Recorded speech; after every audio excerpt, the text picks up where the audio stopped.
Hello mga Lods. Ngayon, tayo magbabalik kasi bukas is holiday naman. So ngayon, dadagdagan natin yung ibang part sa ating ginawang sa pre-evacuation center. So, dadagdagan natin yan. Ngayon, maglalagin muna ako sa account dyan. So, 1, 2, 3, 4, 5, 6, 7, 8. So, alamin natin kung saan tayo natapos dito sa report. So, tapos na tayo dito sa dashboard, type of calamity, barangay information, evacuation center, evacuate information, LGU settings, user. Sa report naman, natapos tayo dito sa evacuees. So, tapos na tayo dito. Tapos, sa evacuees gender, so kinakount niya yung lahat ng male, kinakount niya rin yung lahat ng female, tapos lumalabas na sa ating chart, sa pie chart. Next natin is dito naman tayo sa evacuees by barangay. So iba to doon sa kasi ito is naka bar chart, di ba? So, matutunan nyo kung paano maglabas ng... So, ang data nating hugutin is manggagaling pa rin dito sa evacuee information. So, yun pa rin yung goal natin. Ang goal kasi natin dito is i-count natin yung per barangay. I-group by natin. Group by barangay din i-count natin. Kunwari, ayan, barangay Mali. So, dito is dalawa yung barangay Mali, diba? So, dalawa siya. Count by, yun. Makount sa kanya is 2. Tapos, dito sa iba, dalawa din sa barangay Mambugan. So, dalawa. So, dalawa, tsaka isang barangay. So, dadami pa yan. Yan lang, 5 lang yung aking 1, 2, 3, 4, 5. So, 5 lang yung aking sample dito. So, yan. Pero, try natin dagdagan mamaya para makita nyo na legit yung ating ginawang or legit yung data na nilalabas dito sa ating bar chart na galing dito sa pag-count ng barangay pero naka-group by barangay. So, yun. So, siyempre, una natin gagawin dito sa barangay. So, ilalabas natin yung barangay na yun pero naka-group by yung count niya dito. Group by barangay, pero yung count ng barangay na is dito natin ilalabas. So, ayun. So, punta muna ako dito. Kasi ito yung ating dito natin lalagay yun. Yan, dito natin lalagay. Meron na akong code kasi ginawa akong bago ko to dinemo. Ko na lang, ipapaliwanag ko kasi para hindi sobrang tagal yung demo nito. Ganun din naman yun. Ipopost ko rin naman yung code. Tapos, ipapaliwanag ko lang dito kung paano nangyari yung paano naging function ng code na to. Yung ilalagay ko. So, yun. Ngayon, magtatanggal muna ako dito ng ER. Mag-iiwan lang ako ng isang data. Muna. So, iwan natin is isang naka-TR lang na tapos may dalawang data na kung so, yan. So, ayun ang goal natin is palabasin natin yung mga barangay name. Tapos, yung barangay na yun is naka-group by then yung count nun is ilalabas natin dito. So, ito naka-static pa to. Papalitan natin yan. Yun. Ayun na. Ito nga. Dahil may gawa na ako, ang gagawin ko lang is copyahin ko muna to, papaliwanag ko na lang So, ginawa ko na to bago itong isa matatagal tayo. Ngayon, so ito pa rin yung ating tinawag natin yung model na yun, model class, yung evacuation information. So, select, ibig sabihin select barangay. Ang sineselect natin is yung barangay ito, yung pangalan ng barangay, yung barangay Mali, so, iyan lang natin is yung wala nang kapareho. So, kunwari, dalawa ditong barangay Mali, so, select natin ng isa. So, i-group by niya kasi yan. So, magiging isa na lang yan. Isa. Pero, yung count yan is 2. dito. So ito na yung count natin. So ito yung group by natin. Sana naintindihan nyo. I-group natin yung mga barangay ngayon. Tapos i-count nya. Sana na guys. Ayun. Gawin na natin siguro. Ngayon, gumawa ko doon ng ano to eh, evacuee information. Evacuee ano na, huwag na natin ganyan na lang. Sige, evacuee count information, evacuee info count barangay pala. Yan sila. Yan lang yung ginawa kong parang variable. So nasa inyo na lang yan kung anong magandang terms sa inyo. Pwede nyo palitan. So papasok pa rin natin sa compact. Dahil lahat ng almost nagawa ko dito is naka-compact. Sa compact na natin daanin. So kakopy lang natin tong variable pero hindi natin isama yung $sign. Paste natin dito. O syempre gagamitin natin to. Copy lang natin to nasa compact. Or pwede nyo recta na itong variable. Mas maganda. Copy na lang natin to. Copy tapos, ito natin, baka hindi nag-record. Baka hindi nyo makita. Then paste. Hindi muna natin paste. Gagawa tayo ng for each. For each muna natin. So yan, pasok natin. Paste na natin dito. Tapos, as row. Tapos, yung ikakat natin tong n for each dito sa panapos ng TR. So ito maganda kasi ito yung mga ginagawa nating mga chart para may idea na kayo kay Laravel. So ano ko, hindi naman ano to totally mayroon ako, kakagawa ko lang tapos inano ko muna in-explore ko muna yung chart na yun. Hindi ibig sabihin na mayroon na ako dati nun. So medyo kagawa ko lang kanina din ngayon ko didemo yung dahil alam ko na kung paano ipalabas yung data, ito na i-share ko sa inyo. Yun lang. So, lagay natin dito is, lagay tayo ng curly braces, tapos, gamitin natin yung row na yan, tapos, pero, magana na object. So, anong ilalagay natin dyan? So, copy na muna natin itong dalawa na to. Ay, ano na to. Copy na natin yung may row na yan. Ang ilalagay natin dito sa object na yan is, yung dineclare natin. So, call muna natin yung barangay. Ito yung barangay na to. So, ang equivalent nitong barangay na to is yung mga barangay name, Barangay Mali. So, hindi na natin, ano yan, doble kasi ang ilalabas lang naman niya isa kasi dahil naka-group ba yan. So, Barangay Mali, Barangay Mambugan, Barangay Santa Cruz. So, tatlong barangay. Yung ano natin dito, display. Then yung count ng barangay niyan. Copy natin tong barangay, paste natin dito sa una. Next natin is i-copy naman natin. So nag-alias ako ng barangay. So medyo pangit. So barangay count na lang. Or count barangay. Parang pangit no. Count barangay. O count evacuee. Mas maganda no, evacuee. Count evacuee. Ano ba ito? Hindi yan. Or evacuees. Mas maganda. Lagyan natin ng S. So parang maganda talaga na ano na is count. So ngayon, dahil ginawa natin yung alias na yan, copy natin. Saan naman natin paste yan? Dito sa object ulit ng row. So yan. Kasi nga barangay, lalabasan lahat ng barangay name dito. Tapos kakount niyo yung barangay na yun, naka-group by. So, ngayon, try na natin i-refresh. So, dito pa lang tayo, wala pa tayo dito sa pinaka-bar chart. Ayan, refresh. Kung napansin nyo, di ba? Na-count niya is barangay Mali is 2. Dahil nga naka-group by, so, papansin nyo, i-count natin, barangay Mali. Barangay Mali. So, napansin nyo dito is 2 lang yung barangay Mali. So, kaya yung ibig sabihin ng count, binilang niya yung 2 kung ilan yung barangay Mali doon dito sa ating barangay sa row na to. So dito naman is 2 lang din yung barangay Mambugan.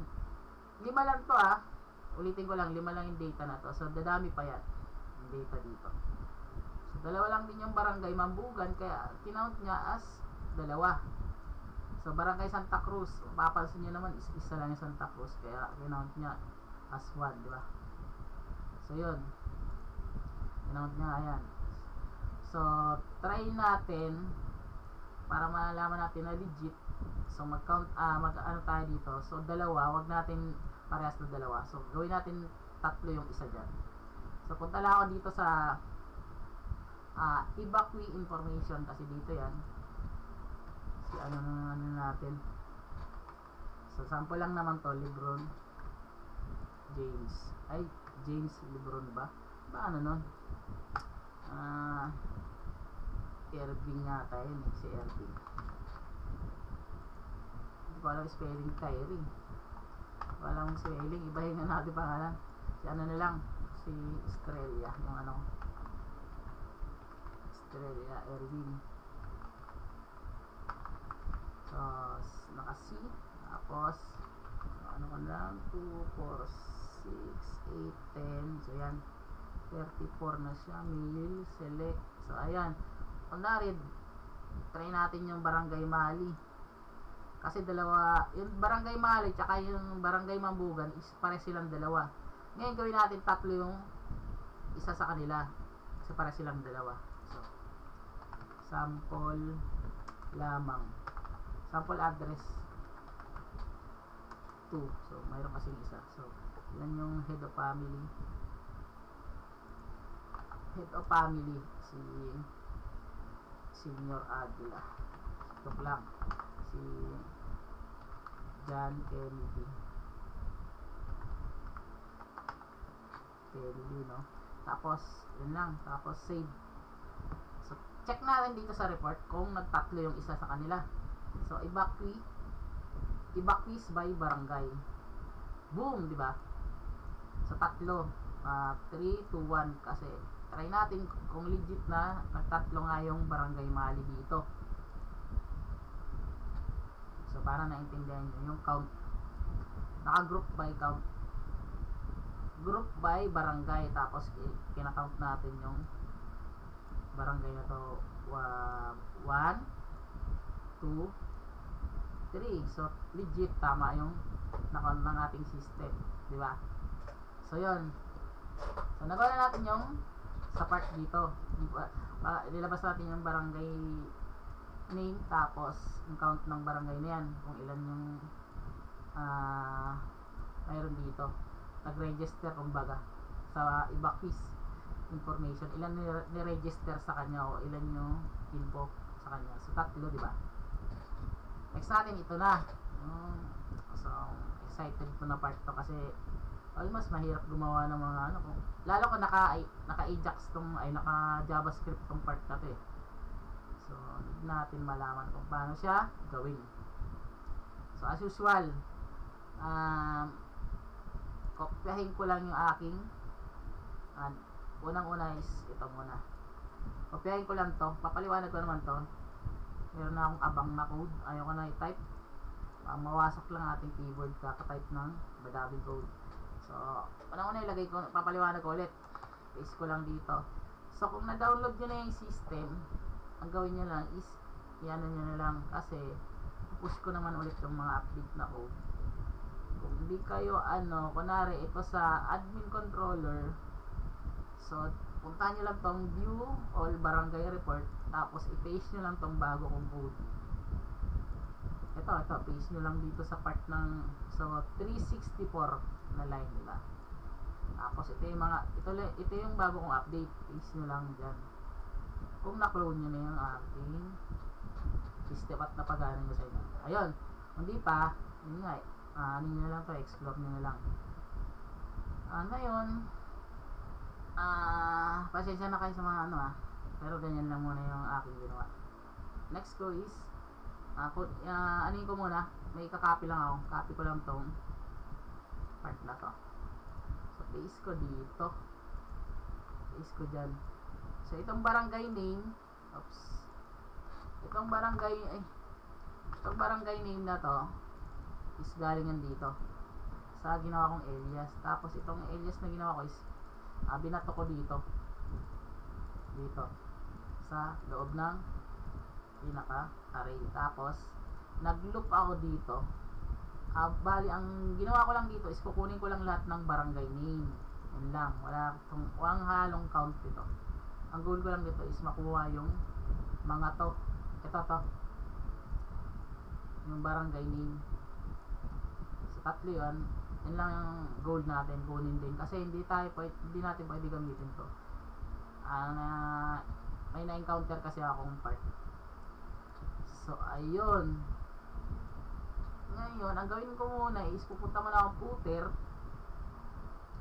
Gamitin ko muna itong barangay na ano na to. Yung static na to. Copy ko lang.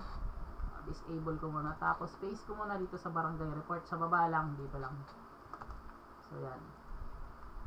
Ito ko lang. I-paste yan. Tapos, kung papansin nyo, naka-static yung ating barangay dito. So, ayan o. Barangay 1. So, ito yon static na nasa level. So, yung ano lang, yung data lang na hindi humuhugot sa ating table sa backend. So, yan. Next natin is dahil ano natin yan, wait lang. Punta na ako dito. So, copy ko lang to. Copy ko lang. Tapos, paste ko dito sa itong maraming, yung dami barangay na to. So, paste ko dito. So, papaliwanag ko. Naglagay ako ng ganito.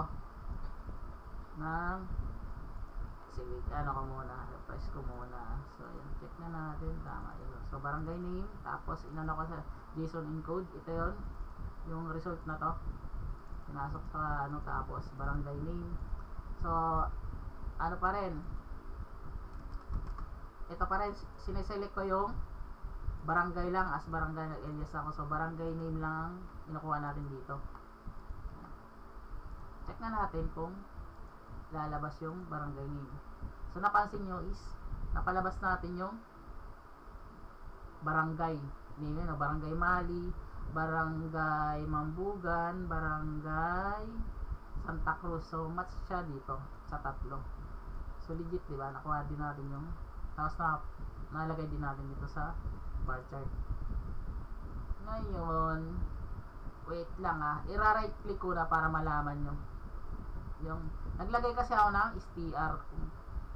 So, refresh natin. So, punta lang ang network para makita nyo yung result. Tapos, click lang natin tong barangay reports. So, ngayon, napansin nyo, ito yung data nung sa level. Ayun o. So, mayroon kasi akong buti na, in-explore ko lang to. Sarili ko naman tong code. So, ito. So, tanggalin ko muna tong sub-str. So, ito yung, sabi ko, invento kong code dyan. Ganyan lang talaga yan dapat. Pero kapag, inano mo yan, refresh mo yan, napapansin mo dito. Meron siyang barangay name. Tapos, pag tinignan natin, click ulit tong, ano na to. So, barangay report na to sa network. So, napapansin nyo, kinuha nyo yung barangay name na galing dito. Ito to. Literal na inilabas nyo dito. Pinasok nyo sa isang array. Ayun. So, ngayon, ang ano natin is barangay Mali, barangay Mambugan, tsaka barangay Santa Cruz lang dapat. Kasi ito yung tatlo lang naman. Hindi naman kasama itong wala naman barangay name talaga. So, ngayon, ang ginawa ko dyan is, ayun nga, tinanggal ko to, barangay name. Naglagay ako ng sub-str dito. Naglagay ako ng sub-str. Yan. Yan. Naglagay ako ng sub-str. So, para, ano to, isang sub-str to, ginagamit ko rin talaga to sa mga, ano lang, yung core PHP. So, yan. Ibig sabihin dito, kunwari, 3. Nilagay ko kasi dyan kanina 14, di ba? So, check muna natin kung ilan yung natanggal na letter. So, punta tayo ulit sa barangay. Kung napapansin nyo, tinanggal nyo yung square bracket ba tawag doon? So, ayan, tinanggal nyo yun dito. So, dilagay ko kasi is ito is tatlo. So, check natin 13 kung ilang matanggal yung ilang piraso yung tatanggalin niya. So, ang goal kasi natin, matanggal yung barangay name na to. So, ayun yung tulong ng sub-str. Kumbaga, parang minaminus niya para matanggal. So, di ba, parang subtract, parang ganun.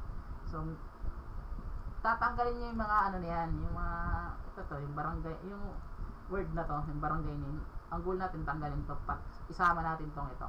Yung square bracket na to. So, refresh natin ulit. Click natin itong barangay report. Ilan yung may natira siya na ito, yung parang quit colon. So, tapos single, yung colon na yun. Tapos, try natin gawin 14. Yan, 14 ko So, check natin kung matatanggalan natin itong natirang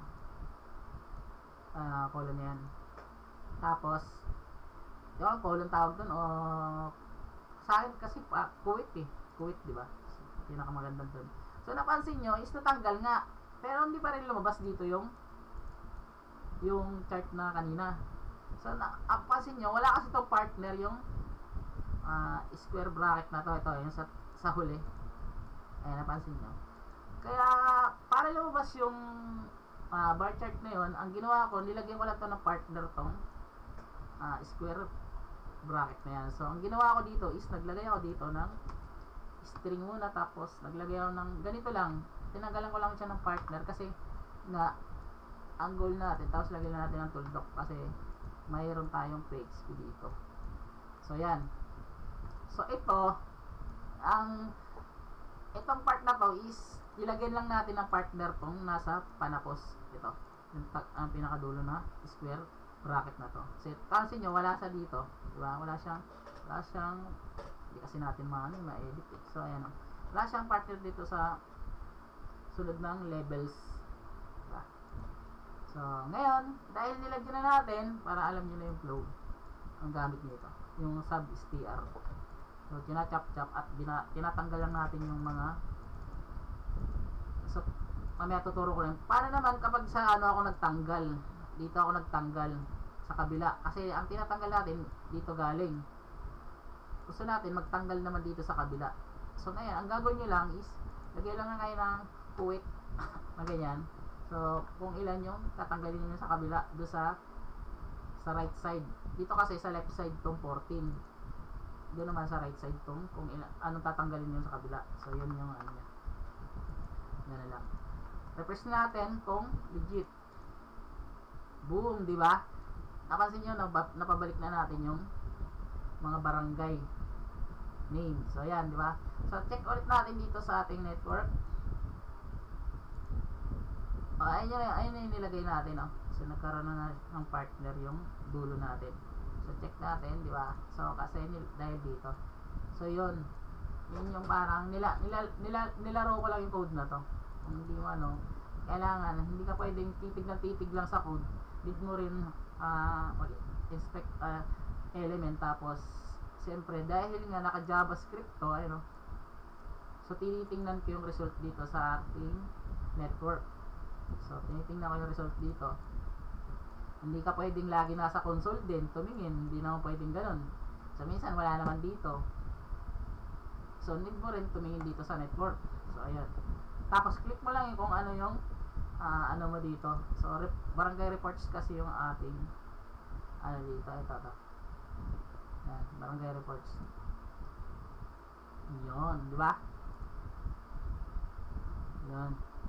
Ayun. Yun lang yung ano natin. Next naman natin is ang count nito is hindi naman totoong count, iba quiz 22. Iba quiz 5. So, ang gagawin ko, yung iba quiz na yan is galing yan dito. Ano yan? Saan yung iba quiz na yan? Ito. So, gawin lang natin count. Pero, napansin nyo, ang nilabas nila na count is 22. So, galing yan dito sa data. Yan, galing yan dito. Pero, ang dami, di ba? Ang dami na. Dahil dami kasi nakailerang barangay dito kanina. Barangay 1, barangay 2. Ngayon, papalitan na natin ng original na data na kung ano yung count nila ng mga barangay na to, ganun din yung ilalabas natin dito na count nila. So, Barangay Mali dapat 3 dito. So, Barangay Mambugan, dapat sa Mambugan na to is dalawa. So, sa barangay Santa Cruz, dapat ang ilalabas niya na count is isa. So, yun yung goal natin. Di ba? Ngayon, siyempre, pasensya na kung medyo matagal to, at least i-discuss ko sa inyo na kung paano. Ngayon, flow. Balik ulit ako dito. Copy ko lang. Ito naman, yung goal naman nito, ito kanina is, kinuha natin yung mga name. Ginote by natin. Ginawa lang natin yung mga name. Ngayon, dito naman sa baba, kinount natin yung mga barangay. Gaya nito. Ito. Barangay Malit, 3, 2, 1. So, ganun. Ito naman, ito yung purpose nun. Gayahin natin. So, 3, 2, 1 yung count. So, ito. Kinount natin yung barangay. Tapos, pasensya, nilagyan ko lang ng mga to para hindi sila pareho dito. Pero nasa inyo yung anong email. Ano lang to, code ng pagiging tamad. Kaya nilagyan ko lang ng mga to. Kaya hindi yung magandang naming convention yan. Ngayon, copy ko lang to. Copy. Ano natin? Maglalagay ulit ako ng isa pang with. Ano ko na nga to? I-down na natin. I-down natin. So, yan. Tapos, tanggalin ko lang to. Paste ko dito. So, para hindi umaba yung pag ganun. Hindi na natin i-scroll. Ngayon, itong barangay count na ito, is dito yan, galing sa ating alias. Yan, barangay count. So, ayan. Tapos, yung result na to dito sa ating, ito to. May empty array. Tapos, ito yun, may array din. Tapos, may, kinuha natin yung itong alias na to, pinasok natin dito sa isang array. Tapos, niloop natin yung ginawa natin ito para sa query natin. Tapos, ang goal nga natin is kunin lahat ng count ng barangay. So, ayan. So, ngayon, gagamitin na natin to, yung barangay count. Punta ulit tayo dito sa barangay report kasi papalabas natin dito yung tunay na count. Yan yung goal natin, di ba? So, copy ko lang ulit yung aking code. So, copy ko lang itong data. Palitan natin itong naka-static na to. So, balikan na natin ang naka-dynamic na ngayon. Itong barangay count nga na to is galing yan dito. Yan, ito. Ito. So, ginamit natin yan. Pinasok natin siya dito. So, napansin nyo, same pa rin yung ginawa ko. Naglagay ulit ako ng sub-str, tapos naglagay ako ng ganito. Inano ko siya para matanggal yung word na yun. So, ulit, tanggalin ulit natin kung para makita nyo ulit pag wala yan. So, yan, pwede yung laruin sa gamit yung sub-str. Hindi lang sa lapang Laravel yan pwede yan sa core PHP, sa mga pwede sa MySQL, pwede rin sa PDO. So, napansin nyo is parang hindi niya pa rin nilabas yung tamang count of text, ulit tayo network. Tapos, click lang itong barangay report. Ngayon, may nilabas siya na ito na yung ang goal natin is dapat ito lang 3, 2, 1, di ba? Lumabas na, pero mayroon sumingit na barangay count. So, ito nga yung barangay count na to is parang kinuha niya to. Ito yung barangay count na to. So, goal natin tanggalin yan. So, kung ilang piraso to, yung mula dito is 1, 2, 3, 4, 5, 6, 7, 8, 9, 10, 11, 12, 13. So, yan, binilang ko siya. Ito, binilang ko yan. So, yun yung tatanggalin natin. Hindi mo lang bilangin yan isa-isa. Kasama rin sa bilang tong square bracket na yan.